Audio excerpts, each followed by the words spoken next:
destinos del Caribe. La magia de Punta Cana y Juan Dolio en República Dominicana. A San Andrés y Cartagena viaja solo con tu cédula. Incluye boleto aéreo, traslados, hospedaje y alimentación ilimitada con el sistema todo incluido. Salidas en julio desde Quito y Guayaquil. Consulta promociones por el mes del niño con tu agencia de viajes preferida a nivel nacional. Maxi Travel, 15 años brindando experiencias de calidad. Porque un día no es suficiente para celebrar a papá.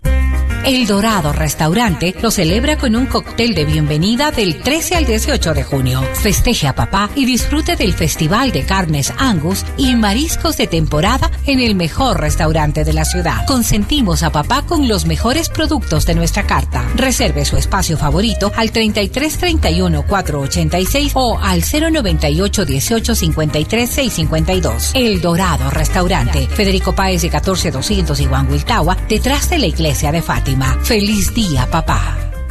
Solo la extrema calidad de lubricantes Amalie te brinda protección en cada arranque y limpieza extrema en todo momento.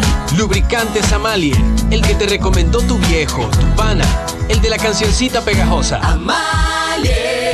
De Estados Unidos para el mundo, los mejores momentos y kilómetros recorridos, solo los tienes con Amalie. El lubricante americano preferido en el Ecuador. Mejor de lo que tiene que ser. Fin de espacio promocional y publicitario.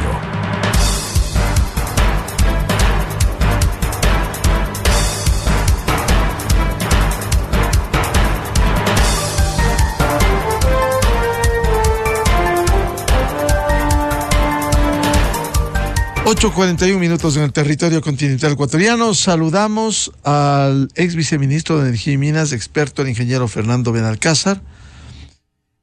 Para hablar, le invitamos sobre la consulta popular en torno a la minería aquí, como se ha puesto en escena, como ha aprobado el Consejo Nacional Electoral en el caso del Chocó andino. ¿Cuáles son las perspectivas frente a esta realidad y esta consulta en la que el pueblo deberá pronunciarse en este sector del país sobre la minería? Ingeniero Benalcázar, muy buen día. Buenos días, Miguel. Muchísimas gracias por la invitación y, como siempre, un saludo cordial a usted y a su distinguida audiencia. La pregunta es clara y directa. ¿Qué pasará? La pregunta tiene dos posibles respuestas, un sí y un no. El Chocó andino obviamente tiene un valor desde el punto de vista ambiental, biodiversidad y demás único, y creo que todos valoramos y respetamos eso, especialmente los que estamos cerca a él, aquí en el Distrito Metropolitano de Quito. Aproximadamente son 124.000 hectáreas, si no me engaño, y albergan estas 6 parroquias en las cuales debería haberse hecho la consulta respectiva. Entiéndase Calacalino, Nonanegalito, Nanegal, Pacto y Gualea. Pero no, de manera de lo más interesante, se expandió la consulta a todo el Cantón Quito. Y aquí, a mí, como ciudadano y como ecuatoriano, me preocupa muchísimo que el 90% de los votantes está en el Distrito Metropolitano de Quito y 10 están específicamente en donde el Chocó andino se ubica. El 10% me refiero. A grosso modo, 19.000 votantes versus 2 millones de votantes. Las posibilidades de que estas personas de este 90% tengan una visión desinformada sobre lo que es el Chocó son muy altas, pero a un discurso en el que siempre hablamos de cuidar la naturaleza, de cuidar las aves, de cuidar el agua y demás, es muy fácil que se vean resultados positivos para que no se dé la actividad minera. Y esto creo que, siendo realistas, es una situación que tiene un sesgo económico muy fuerte desde el punto de vista que impactará a uno de los rubros de exportación y de desarrollo futuro.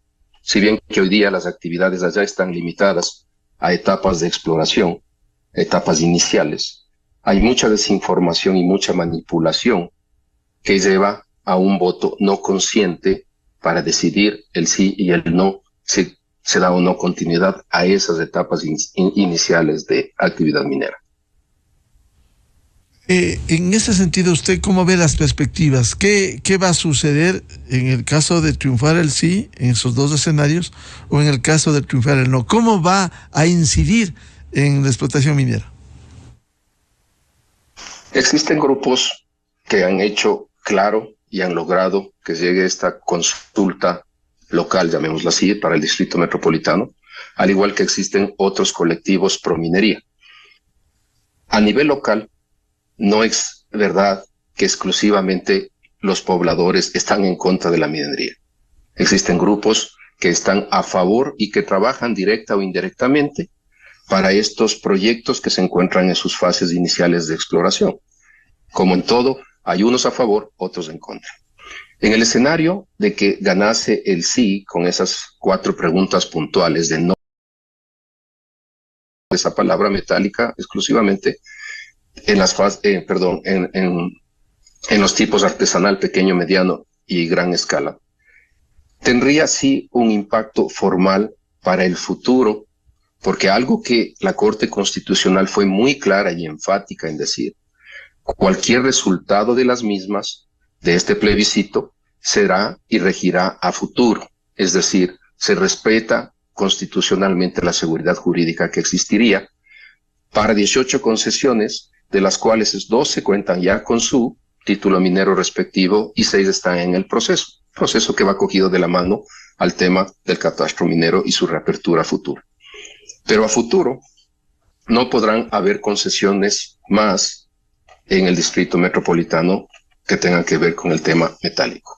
Eso trae un impacto, porque sí existen zonas que son muy ricas en minerales, y de hecho la actividad minera hace 2 o 3 décadas, específicamente en Pasto y Gualea, existe y es muy fuerte. Y es muy fuerte porque es ilegal, es muy fuerte porque están ahí bajo el descontrol y la no regulación de nadie. No son tan impactantes ni tan impresionantes como compararlas con Buenos Aires u otras zonas donde hay este rubro de la minería ilegal, pero sí, no son controladas por nadie. Entonces, en el caso del no, creo yo que permitiría continuar con el desarrollo regular, controlado de la actividad minera, y sería algo muy importante para evitar la presencia galopante que existe en toda la zona. Más allá del Chocó, hacia la provincia de Imbabura, hay una cercanía que ha dominado el tema de la minería descontrolada. El rato que no hay presencia del Estado, que no hay regulación, que no hay concesiones legalmente otorgadas, va a llegar la minería ilegal, porque es tan cierto que donde hay minerales y recursos se explotan de cualquier manera. Lo ideal desde el punto de vista de conservación ambiental y social es que sean reguladas y controladas por el Estado. Así que esos son los 2 escenarios como yo les veo, estimado Miguel. Y lo que sucede hoy, ¿y cómo cambiaría con estos 2 escenarios, ingeniero Benalcázar? No cambiaría mucho al momento, como le digo, hay 12 concesiones que están trabajando en la fase exploratoria. Entiéndase que la fase exploratoria es lo más sencillo, es lo menos intrusivo, lo menos impactante. Va desde la recolección básica de muestras a nivel superficial, a nivel geológico, hasta perforaciones puntuales. Las perforaciones, como le he dicho en varias ocasiones, no se asocian con esos mega taladros petroleros y como saca la desinformación la gente antiminera. Son unos taladros pequeños, se transportan por 2 personas, son plataformas que no tienen más de 5 metros por 5 metros, el impacto es prácticamente nulo. Si hubiese la identificación ya formal de potenciales minas, estas hectáreas que están asignadas para estas 12 o 18 concesiones, que aproximadamente son 27,000 hectáreas, serán estudiadas, serán evaluadas, y de estas se dirá qué zonas son importantes y qué zonas son trascendentales para el desarrollo de una potencial mina de cualquier tamaño que ésta sea. Pero aquí hay que dejar muy claro algo. La desinformación, que es el vehículo como estos grupos logran que las otras personas, los votantes, se sientan afligidos hasta por un lado sentimental del cuidado ambiental y protegemos. Si hay 124,000 hectáreas en el Chocó Andino, estas 27,000 van a ser arrasadas por la minería y todo el agua va a ser contaminada. Eso es una falsedad absoluta. Si existen 27,000 hectáreas asignadas al momento a concesiones, son para ser estudiadas. y la propia ley establece que el momento que se terminan los estudios, que puede tomar hasta 8 años, simplemente se decide, ¿hay interés o no? Si no hay interés, se devuelve la concesión y no se ha afectado en lo más mínimo el tema ambiental. El tema ambiental puede verse impactado si es que no se hacen, si es que se hicieran proyectos y se desarrollarían construcciones de minas a futuro, pero ese impacto es un impacto controlado y bien manejado, como es el caso de las 2 minas grandes que hemos visto en operación y que están operando desde el 2019. Pero no podemos generalizar que el 22% del Chocó andino va a ser arrasado porque hay minería. Eso no es verdad en lo más mínimo. Probablemente no llegue a ser ni la 20ª parte de esas 27,000 hectáreas, hablemos en todas las operaciones, si hubiera 18 minas ahí, no llegaría a tener un impacto que supere las 200 o 300 hectáreas. Entonces, la desinformación es clave y es parte del éxito de estos procesos de consulta.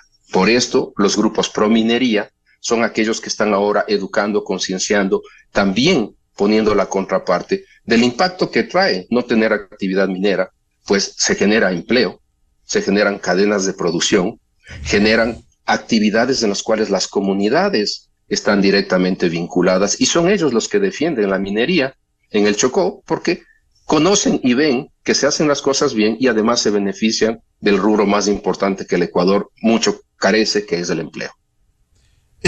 Fernando, esto es importante, el que haya debida información para ejercer un voto responsable, porque aquí viene una lucha en esta campaña en la que ya se ha empezado el voto por el sí o el voto por el no. Lastimosamente en el no, con posiciones de defensa de la explotación minera responsable, y el otro en contra de sectores respetables también, por cierto, que son antimineros, pero que buscan emblemáticamente el decirle no a la explotación minera. El gran problema es lo económico. Muchos de estos grupos están liderados o están apoyados por organismos internacionales y nacionales que buscan la conservación. Pueden ser muy sinceros, pero dejan de lado la consideración del impacto negativo que trae para el desarrollo socioeconómico del país. El rubro de minería hoy día es el 3º o 4º en las exportaciones. El año pasado fue el 4º, la tendencia este año es que sea el 3º, con solo 2 minas a gran escala y 30% viniendo de la pequeña minería, que junto a la extracción petrolera, que es el rubro principal de exportación, son la base de la economía del Ecuador, de una manera conjunta en los ingresos que tiene el Estado y por ende son una base, un pilar para el proceso de dolarización que tiene el país, más el desarrollo socioeconómico que esto implica al utilizar los recursos naturales no renovables. El problema grandísimo que yo le veo es dejar de lado las consideraciones económicas y focalizarnos en el tema estrictamente del cuidado del entorno. El rubro del cuidado del entorno es vital, la biodiversidad es vital, el tema del cambio climático es vital, pero sí puede haber una coexistencia de la actividad extractiva responsable con las mejores prácticas de ingeniería, mejores prácticas socioambientales, con el desarrollo económico de un país y el cuidado del entorno. Entonces, cuando nosotros vemos que el Consejo Nacional Electoral de una manera, para mí poco lógica, no le ha dado la relevancia que tienen estos 2 procesos de consulta, y digo 2 porque añado el proceso de consulta nacional de dejar el crudo bajo el Parque Nacional y Asumí en el ITT, y haberlos puesto en el mismo proceso de elecciones presidenciales, no le da la relevancia ni le da el tiempo a las personas para que pongan sobre la mesa a estos conglomerados, a estos colectivos, a estos grupos antimineros, antipetroleros, para que las 2 partes puedan poner los pros, los cons, y así la gente pueda decidir de una manera racional. ¿Cómo podemos nosotros imaginarnos que la mina Mirador, que después de 3 años y medio de operación, llega a producir minerales que se están exportando en el rango de $1.300 millones? Lo mismo que automáticamente el país dejaría de percibir si se votaría por el sí en el ITT. Tomó a la mina Mirador 30 años llegar a ser lo que es una mina, 33 para estar en producción. El ITT Hace 10, 12 años podría haberse hecho esa consulta de una manera oportuna. Ahora no. 7 años de operación, 7 años de producción. Y el desconocimiento de las personas, le doy un ejemplo clarísimo. Cuando usted tiene un proyecto de infraestructura tan grande, petrolero o minero, existe el plan de cierre del proyecto o plan de cierre de la mina. Y esto es algo estructurado, con muchísima ingeniería, que el Ministerio del Ambiente en el Ecuador, junto con el Ministerio Rector, tienen que aprobarlo. Y ahora se habla que en esta consulta del ITT también tienen un plazo para cerrar esa infraestructura. Cerrar esa infraestructura costará decenas de millones de dólares. ¿De dónde va a salir ese dinero? A más de que no tenemos ingresos y que dejamos de recibir 1.200 millones de dólares porque se supondría que se dejó de producir en el ITT en una respuesta afirmativa. ¿Qué va a pasar? El Estado tiene que sacar decenas de millones de dólares o centenas de millones de dólares que estaba proyectada y diseñada para un periodo de vida de 20, 30 años. No tiene lógica. La parte económica no está siendo considerado y el impacto que eso trae para el desarrollo socioeconómico del país. El Ministerio de Energía, el Ministerio de Economía y Finanzas, ¿qué ha dicho en estos días? Se ha reunido con los GATS porque les ha reducido la entrega de fondos. ¿Resultado de qué? De caída de producción petrolera por situaciones del oleoducto.